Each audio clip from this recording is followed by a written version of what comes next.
আল্লাহ যার কল্যাণ চান তাকে দ্বীনের জ্ঞান দান করেন। এতে বুঝতে হবে যে ব্যক্তি মধ্যে দ্বীনের জ্ঞান নাই ওর মধ্যে কোনো কল্যাণ নাই, কোনো কল্যাণ নাই। হ্যাঁ, আপনার বাচ্চা আছে 6টায় মাস্টার্স পাস করেছে, তাই না?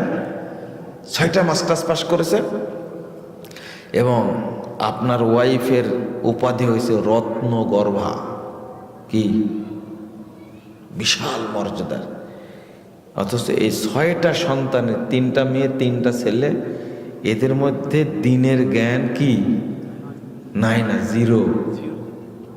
কি জিরো, কিচ্ছু নাই। এর দ্বারা যদি কল্যাণই হবে, আপনাদের মতোই কোনো সন্তান তো বাংলাদেশের পদ্মা সেতু তৈরি করতে গিয়ে কয় হাজার কোটি টাকা মারছে।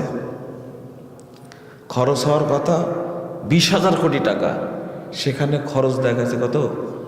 50,000 কোটি টাকা। তো আপনার সন্তানই তো কাজ করেছে।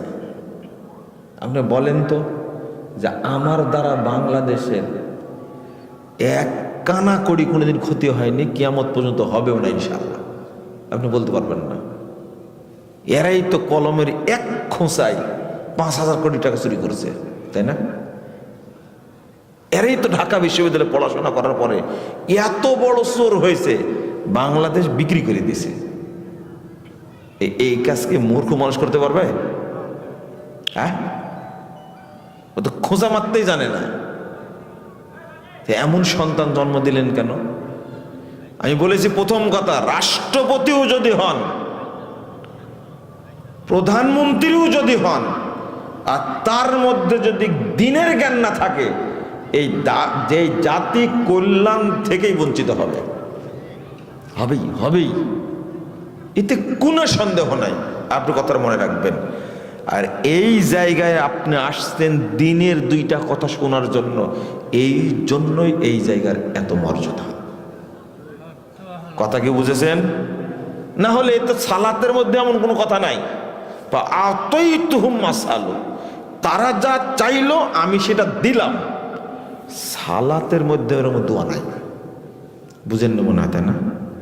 আল্লাহ রাসূল সাল্লাল্লাহু আলাইহি ওয়াসাল্লাম বলছেন, এই মাজলিসে এসে তারা আমার কাছে যা চাইছে আমি তাদেরকে তাই দিয়েছি।